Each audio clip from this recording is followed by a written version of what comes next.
She grabbed my hand and whispered 6 words that made me freeze. Then she smiled. And a few hours later, she was gone. What Elizabeth confessed before she died changed everything. I thought I knew about our marriage. For 22 years. I thought I had the perfect marriage. Then my wife confessed something on her deathbed, and now, I'm glad she died, not because I hated her, not because I stopped loving her, but because of what she finally admitted. Her name was Elizabeth, and for most of our lives together, she was my entire world. We met when we were both young and broke. Neither of us had much, but somehow, together, we had everything.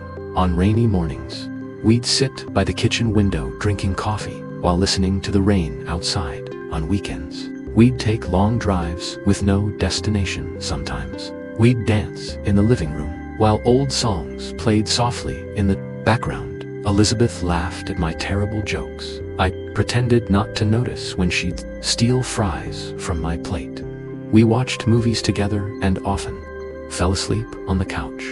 We talked about children, about buying a little house near the lake, about growing old together. And through every difficult season of life, Elizabeth stood beside me. When I lost my father, she held me while I cried.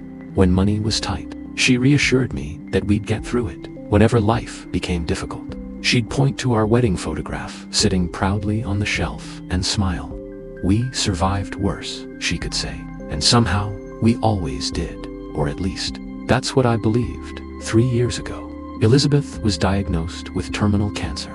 Everything changed. I became her caregiver. I cooked, I cleaned, I drove her to appointments. I slept beside hospital beds. I held her hand during endless nights, and I promised I would never leave her. As her condition worsened, she became quieter. Sometimes, I'd catch her staring at old family photographs. Other times, I'd find her sitting beside the window while rain rolled down the glass. There were things she wanted to say. I could feel it, but she never did. Until her final night. The room was dark, except for the soft lamp beside her bed. Machines beeped quietly. Her breathing had become weak. Suddenly, Elizabeth squeezed my hand, her eyes filled with tears. "James," she whispered, "I need to tell you something." I leaned closer. She looked terrified. Not because she was dying, because she was afraid of what I would think. And then she whispered words that shattered me. "I have hated you for years." My entire body went numb at first. I thought the medication was confusing her, but she shook her head. "No, please, let me finish." Tears rolled down her cheeks. She told me she had spent years pretending to love me, pretending to be happy, pretending everything was fine. She said she stayed because leaving would hurt our children, because divorce would embarrass her family, because she was afraid of starting over. For years, she had smiled, held my hand, celebrated anniversaries, taken family pictures, and all the while, she had secretly wished she had chosen someone else, a man she had loved before she met me, a man she had never forgotten. 22 years, gone just like that. I sat there, unable to breathe, unable to understand. Then Elizabeth said something I will never forget. "I wanted to love you. I tried, but I couldn't." And then she apologized, not for dying, not for leaving me, but for lying, for stealing 22 years from both of us. Strangely, as I looked at her crying beside me, something inside me changed. For the first time in years, I saw peace on her face.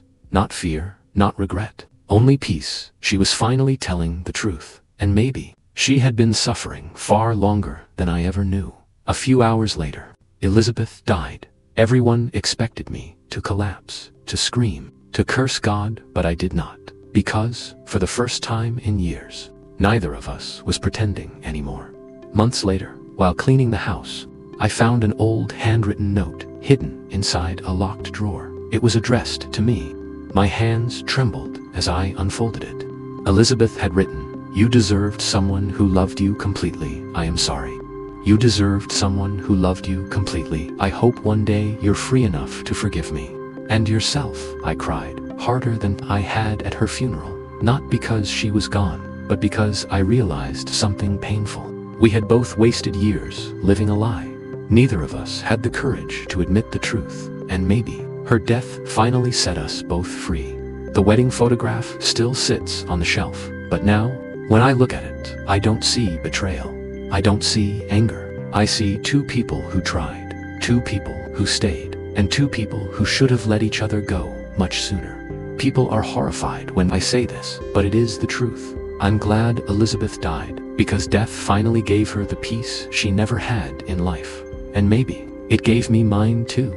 Sometimes, the cruelest thing two people can do is stay together long after love has already died. Tell me honestly, should Elizabeth have left years earlier? Or do you believe staying for the children was the right choice? Love and lies, because every heart has a secret. Subscribe for more emotional stories. See you in the next story.